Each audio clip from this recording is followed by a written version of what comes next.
여러분 안녕하세요. 오늘도 우리가 사사기를 성경 공부합니다. 이 성경 공부를 통하여서 하나님의 은혜를 누리기를 간절히 소망합니다. 함께 기도하고 우리 함께 성경 공부하겠습니다. 주님 너무나도 감사합니다. 이 시간 가운데에 아버지의 말씀을 하나님 보고 또 공부하면서 아버지께서 우리에게서 무엇을 말씀하시는지 들으려고 합니다. 이 시간 가운데 성령님 주장하여 주옵소서. 예수 그리스도 이름으로 기도드립니다. 아멘. 여러분, 온누리교회에서요 공동체 성경 읽기라는 것을 만들었어요. 그래서 이게 뭐냐면은 이제 그림도 있고요. 그리고 이제 성경을 읽어주는데 이제 그때 사람들이 어떠한 감정이었을까라고 생각하면서 이 사람들이 감정을 굉장히 잘 표현하면서 읽고 있어요. 그래서 당대 시대 때 이스라엘 사람들이 어떤 감정이었는지를 한번 우리가 이걸 보면 더 잘 알 수 있을 것 같아서, 그리고 오늘 성경 공부는 특히 이 감정을 좀 잘 알면 더 좋을 것 같아서 제가 준비했으니까요. 중간마다 보여드릴 거예요. 보시면서 함께 우리 성경 공부했으면 좋겠습니다. 그럼 우리 먼저 사사기 20장 8절부터 11절 함께 보시도록 하겠습니다. 모든 백성이 일제히 일어나 이르되 우리가 한 사람도 자기 장막으로 돌아가지 말며 한 사람도 자기 집으로 들어가지 말고 우리가 이제 기브아 사람에게 이렇게 행하리니 곧 제비를 뽑아서 그들을 치되 우리가 이스라엘 모든 지파 중에서 100명에 10명, 1000명에 100명, 10,000명에 1000명을 뽑아 그 백성을 위하여 양식을 준비하고 그들에게 베냐민의 기브아에 가서 그 무리가 이스라엘 중에서 망령된 일을 행한 대로 징계하게 하리라. 이와 같이 이스라엘 모든 사람이 하나같이 합심하여 그 성읍을 치려고 모였더라. 자, 여러분 저번 주에 제가 이스라엘 사람들과 우리나라 사람들이 공통점이 있다 그랬잖아요. 근데 이스라엘 사람들이랑 우리나라 사람들의 공통점은 냄비 근성인 것 같아요. 냄비를 보면요, 여러분 열을 가열하면 순식간에 가열되었다가 또 순식간에 식는 습성이 있잖아요. 우리나라도 그렇고 이스라엘 사람도 마찬가지인 것 같아요. 지금 말씀을 보셔서 아시겠지만 이스라엘은 굉장히 흥분하고 있어요. 영어로 표현하면요, upset. 굉장히 막 흥분하고 막 들떠 있는 상태인 거예요. 이들은 너무 흥분한 거예요. 왜 그랬느냐? 이렇게 말해요. 저 기브아 사람들을 가만두면 안 된다. 100명마다 10명, 1000명마다 100명, 그리고 10,000명마다 1000명을 죽여야 한다. 이 사람들이 이스라엘 안에서 수치스럽게 한 행동을 가만두면 안 된다. 이들을 벌하자. 이러면서 지금 굉장히 흥분하고 있는 거예요. 그래서 지금 기브아 사람들을 죽이려고요. 지금 이스라엘 사람들이 단합하고 있어요. 이제 사사기 20장 12절에서 17절 한번 볼게요. 이스라엘 지파들이 베냐민 온 지파의 사람들을 보내어 두루 다니며 이르기를 너희 중에서 생긴 이 악행이 어찌 됨이냐? 그런즉 이제 기브아 사람들 곧 그 불량배들을 우리에게 넘겨주어서 우리가 그들을 죽여 이스라엘 중에서 악을 제거하여 버리게 하라. 베냐민 자손이 그들의 형제 이스라엘 자손의 말을 듣지 아니하고 도리어 성읍들로부터 기브아에 모이고 나가서 이스라엘 자손과 싸우고자 하니라. 그때에 그 성읍들로부터 나온 베냐민 자손의 수는 칼을 빼는 자가 모두 26,000명이요 그 외에 기브아 주민 중 택한 자가 700명인데 이 모든 백성 중에서 택한 700명은 다 왼손잡이라 물매로 돌을 던지면 조금도 틀림이 없는 자들이더라. 베냐민 자손 외에 이스라엘 사람으로서 칼을 빼는 자의 수는 40만 명이니 다 전사라. 이스라엘 사람들은요, 베냐민 지파에게 사람을 보냈어요. 그래서 자신들에게 기브아 사람들을 넘기라고 이야기를 해요. 이렇게 말해요. 그 불량배들을 우리 손에 넘겨서 이스라엘에서 악을 제거하겠다라고요. 이스라엘 11지파는 이렇게 생각했어요. 베냐민 지파가 당연히 순수히 넘기겠지. 그런데 웬걸요? 이들이 기브아 사람들을 넘기지 않는 거예요.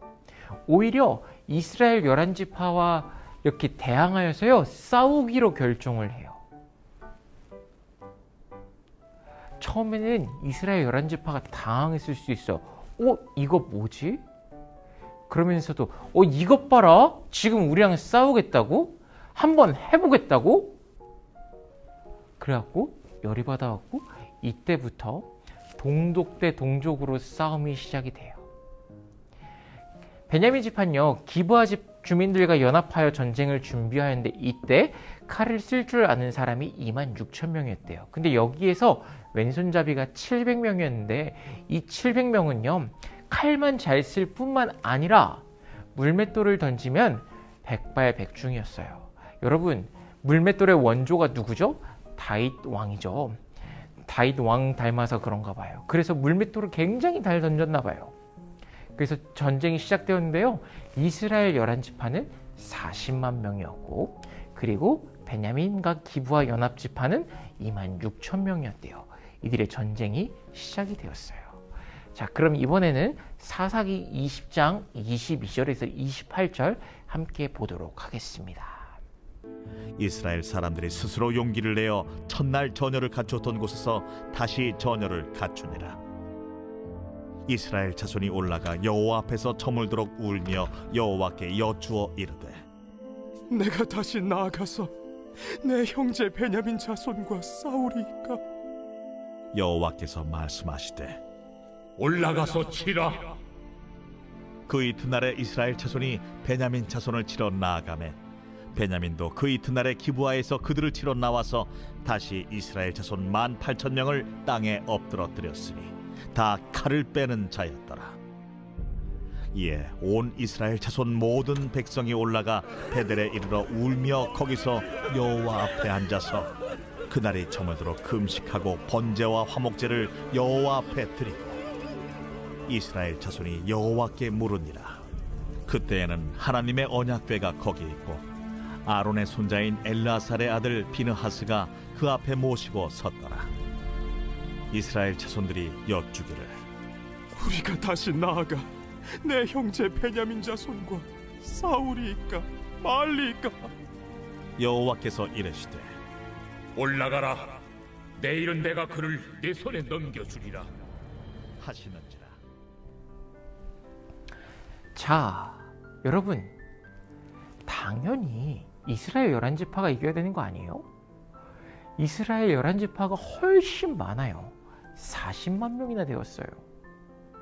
그런데 1차전에서 어떻게 됐나요? 이스라엘 지파가 베냐민 지파의 대패를 해요. 대패를. 그래서 몇 명이나 죽었나? 22,000명이나 죽었어요. 그런데 우리가 방심했나 보다 라고 생각해서 2차전을 시작해요. 그런데 이때도 또 패배하는 거예요. 몇 명이 죽었느냐? 18,000명인 거예요. 말씀을 통해서 보면 알 수 있듯이 이스라엘 사람들은 당연히 자기들이 이길 줄 알았어요. 그런데 지니까 하나님 앞에서 대성통곡을 하기 시작하는 거예요. 이들의 사기는 처음에는 하늘을 찌르듯 하다가요, 이제는 땅바닥으로, 아니 아예 지하까지 떨어지고 말았어요. 이에 이스라엘이 하나님께 막 울면서 기도하는 거예요. 우리가 또다시 올라가서 우리의 동기 베냐민 자손과 싸워도 되겠습니까? 아니면 그만두어야겠습니까? 이에 주님은 그들에게 올라가라 라고 말씀하세요. 내가 내일은 틀림없이 그들을 너희 손에 넘겨주겠다라고 이야기하세요. 사사기 20장 31절에서 36절 한번 보겠습니다. 베냐민 자손이 나와서 백성을 맞더니 꾀임에 빠져 성읍을 떠났더라. 그들이 큰 길 곧 한쪽은 베델로 올라가는 길이요 한쪽은 기브아에 들로 가는 길에서 백성을 쳐서 전과 같이 이스라엘 사람 30명 가량을 죽이기 시작하며 베냐민 자손이 스스로 이르기를, 이들이 처음과 같이 우리 앞에서 패한다 하나 이스라엘 자손은 이르기를, 우리가 도망하여 그들을 성읍에서 큰 길로 꿰어내자 하고 이스라엘 사람이 모두 그들의 처소에서 일어나서 바알다말에서 전열을 갖추었고 이스라엘의 복병은 그 장소 곧 기브아 초장에서 쏟아져 나왔더라. 온 이스라엘 사람 중에서 택한 사람 10,000명이 기브아에 이르러 치매 싸움이 치열하나 베냐민 사람은 화가 자기에게 미친 줄을 알지 못하였더라.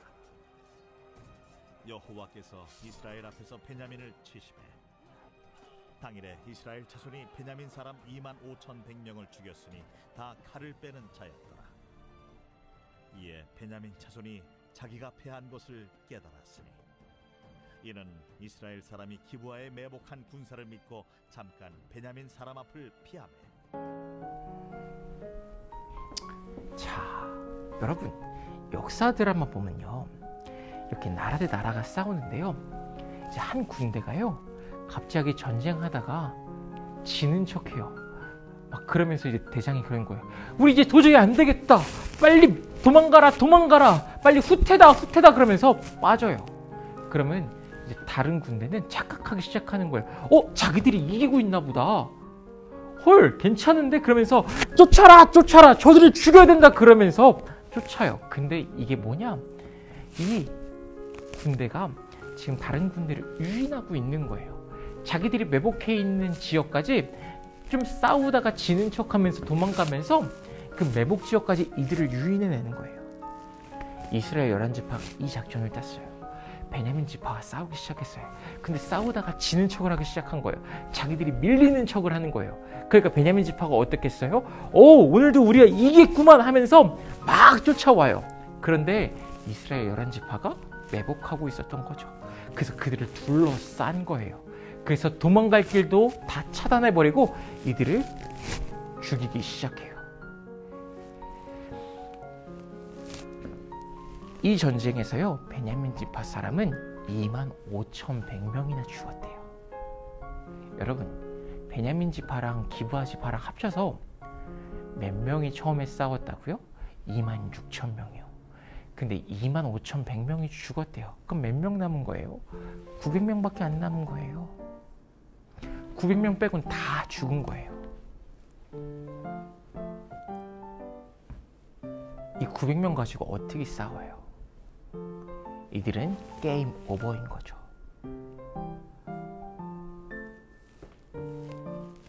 베냐민 지파는 이 이스라엘 11지파에 거의 전멸하다시피 전쟁에서 대패를 해버렸어요.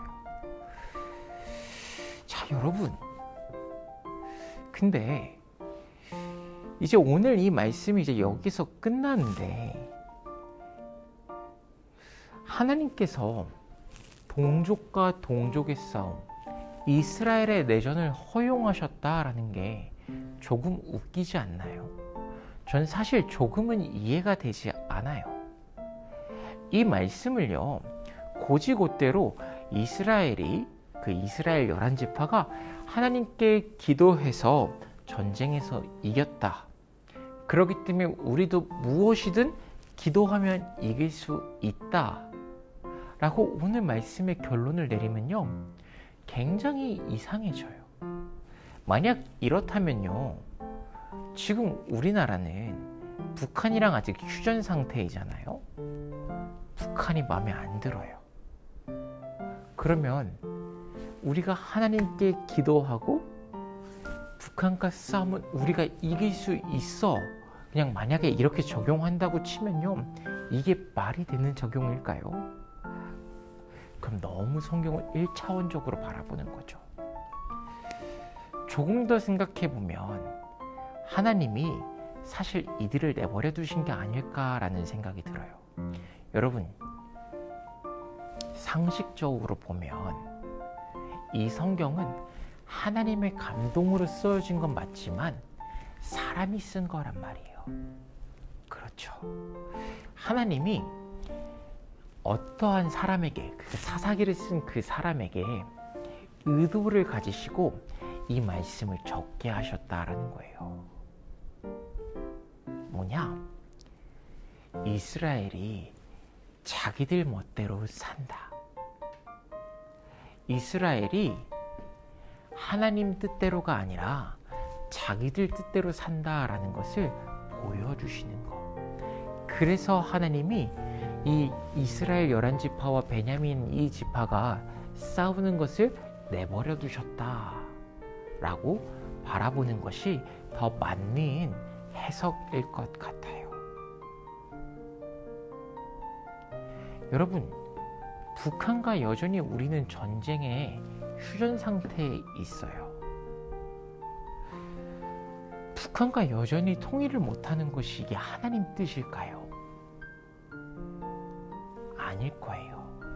하나님이 오히려 우리를 내버려 두시고 계시는 걸 거예요.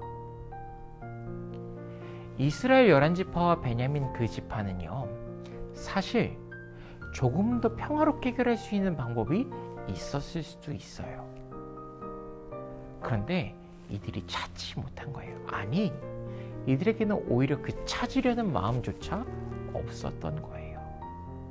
즉, 그러기에 하나님이 이들을 내버려 두셨던 거고, 지금 우리나라도 마찬가지이지 않을까요? 여러분, 하나님이 우리를 창조하실 때부터요, 인간에게 자유라는 것을 허락하셨어요.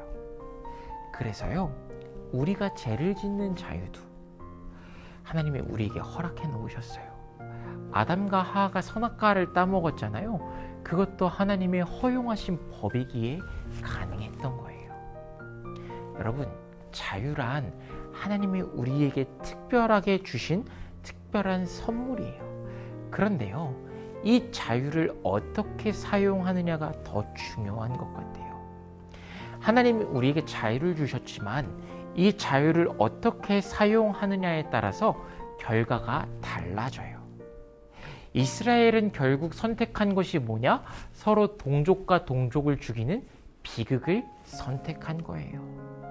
그런데 하나님이 이것마저도 허용하셨다고요. 여기에서 우리는 하나님의 위대하심과 크심을 볼 수 있어요.